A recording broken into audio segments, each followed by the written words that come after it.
नमस्कार। कहानी संग्रह में हमारे सभी दर्शकों का हार्दिक स्वागत है। दर्शकों, आज हम इस वीडियो के माध्यम से विनायक चतुर्थी की कथा श्रवण करेंगे। यह व्रत भादों शुक्ल पक्ष की चतुर्थी को किया जाता है। इस व्रत को करने से गणेश जी की कृपा से मनुष्य की सभी विघ्न बाधाएं दूर होकर रिद्धि सिद्धि की प्राप्ति होती है। कथा श्रवण करने से पहले यदि आपने हमारे चैनल को सब्सक्राइब नहीं किया तो सब्सक्राइब करें, वीडियो को शेयर एंड लाइक अवश्य करें। संपूर्ण जानकारी के लिए वीडियो को अंत तक जरूर देखें। दर्शकों, भादों शुक्ल चतुर्थी को हम गणेश चतुर्थी के रूप में मनाते हैं। पुराणों की मान्यता के अनुसार आज के दिन चंद्र दर्शन करने से मनुष्य को झूठे आरोप लग जाता है। एक बार देवराज इंद्र ने गणेश सहित सभी देवी देवताओं को भोजन के लिए आमंत्रित किया।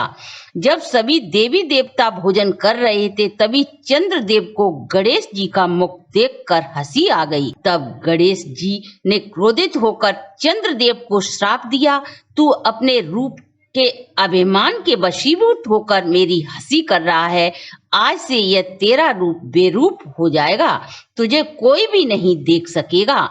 गणेश जी के श्राप को सुनकर चंद्रदेव व्याकुल हो गए तथा सभी देवी देवता घबरा गए और सोचने लगे यदि चंद्रदेव धूमिल हो गए तो प्रकृति पर इसका नकारात्मक प्रभाव पड़ेगा। तब चंद्रदेव सहित सभी देवी देवताओं ने गणेश भगवान से चंद्रदेव द्वारा कहे गए वचनों के लिए माफी मांगी व चंद्रदेव को दिए गए श्राप को वापस लेने की प्रार्थना की। तब गणेश भगवान का क्रोध शांत हुआ और वे बोले, हे चंद्रदेव, मेरा यह श्राप पूर्ण रूप से समाप्त नहीं होगा, लेकिन आज के दिन यानी कि भादों माह के शुक्ल पक्ष की चतुर्थी के दिन जो भी मनुष्य आपके दर्शन करेगा उसे 1 वर्ष पर्यंत झूठे आरोप से कलंकित होकर अपमान का सामना करना पड़ेगा। जो भी व्यक्ति अपने आप को इस आरोप से बचाना चाहेगा वह आज के दिन तुम्हारे दर्शन नहीं करेगा, चाहे वह देवी देवता या सुर मुनि मनुष्य हो। इसी श्राप के कारण भादों शुक्ल पक्ष की विनायक चतुर्थी को चंद्रदेव के दर्शन निषिद्ध माने जाते हैं। इस दिन व्रत करने वाली स्त्रियां चंद्र दर्शन न करके मध्य काल में ही गणेश भगवान की पूजा अर्चना कर अपना व्रत पूर्ण करती हैं। और यदि किसी को भूलवश चंद्रदेव के दर्शन हो जाएं तो अपनी इस भूल के लिए गणेश भगवान से प्रार्थना करनी चाहिए। ऐसी मान्यता है इस दिन भगवान श्री कृष्ण को चंद्र दर्शन करने पर झूठे आरोप का सामना करना पड़ा था। यदि भूलवश ऐसा हो जाए तो स्वयं मस्तक मणि की कथा को श्रवण करना चाहिए। आइए भगवान श्री कृष्ण सत्राजीत और समयंतक मणि की कथा को श्रवण करते हैं। दर्शकों, द्वापर युग में भोजवंशीय सत्राजीत नाम के एक राजा राज्य करते थे। उसने सूर्य देव की कठोर आराधना कर समयंतक मणि प्राप्त की थी। उस मणि की एक विशेषता थी कि जो भी उस मणि को धारण करता था उसका तेज सूर्य के समान होता था। वह मणि धारक को प्रतिदिन सोना प्रदान करती थी। भगवान श्री कृष्ण ने सत्राजीत से मणि लेने की इच्छा प्रकट की, लेकिन सत्राजीत ने मणि देने से इनकार कर दिया।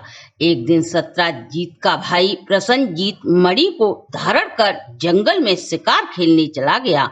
वहां एक सिंह ने उसे मार दिया और वह मणि उसने ले ली। तभी संयोगवश जामवंत जी, जो त्रेता युग में भगवान राम की सेना के नायक थे, वहां पहुंच गए और उन्होंने सिंह को मारकर मणि स्वयं ले ली। वही पास में उनकी गुफा में जाकर वह मणि को खिलौना जानकर अपने बेटे को खेलने को दे दी। उनका पुत्र उससे खेलने लगा। जब प्रसन्नजीत वापस नहीं लौटा तब सत्राजीत ने यह आरोप भगवान श्री कृष्ण पर लगा दिया कि तुम मणि प्राप्त करना चाहते थे, अतः मेरे भाई को मारकर यह मणि तुमने ले ली है। भगवान श्री कृष्ण ऐसे झूठे आरोप को सुनकर दुखी हो गए और मणि की तलाश में जंगल में चले गए। जब वह उस गुफा के द्वार के पास पहुँचे जहाँ प्रसन्नजीत का कंकाल पड़ा था और सिंह के पग चिन्ह गुफा में प्रवेश का इशारा कर रहे थे, भगवान श्री कृष्ण उन्हीं चिन्हों का पीछा करते करते गुफा में पहुँच गए और वहाँ पर उन्होंने देखा कि एक बालक मणि से खेल रहा है।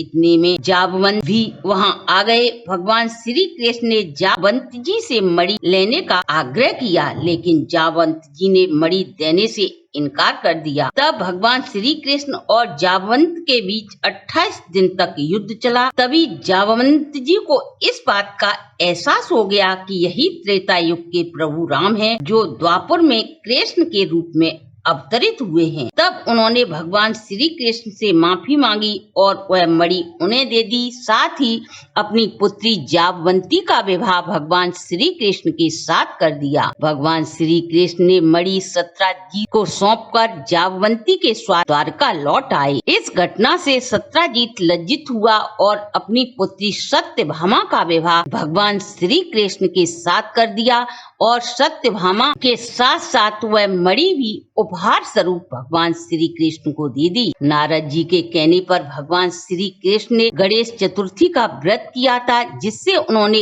अपने ऊपर लगे झूठे कलंक से मुक्ति पाई। नारद जी ने कहा, जो भी मनुष्य समयंतक मणि के इस उपाख्यान को सुनता या सुनाता है, उसे भादों शुक्ल के चंद्रमा के दर्शन का दोष नहीं लगेगा। जब भी मानसिक परेशानी या किसी भी प्रकार का संशय उत्पन्न हो या चौथ चंद्रमा के दर्शन हो जाएं, तब इस कथा को अवश्य सुने, ऐसा शास्त्रों में वर्णन है। भगवान श्री कृष्ण ने गणेश जी की आराधना करके उन्हें प्रसन्न किया था, इसलिए हमें इस कथा को अवश्य ही सुनना चाहिए। दर्शकों, ये थी हमारी आज की प्रस्तुति। आप व आपके परिवार पर भी सदा गणेश भगवान की कृपा बनी रहे, इसी शुभकामना के साथ आज की वीडियो को हम यहीं विश्राम देते हैं। अगर आपको हमारी वीडियो अच्छी लगी हो तो आप हमारे चैनल को लाइक, सब्सक्राइब और शेयर करें।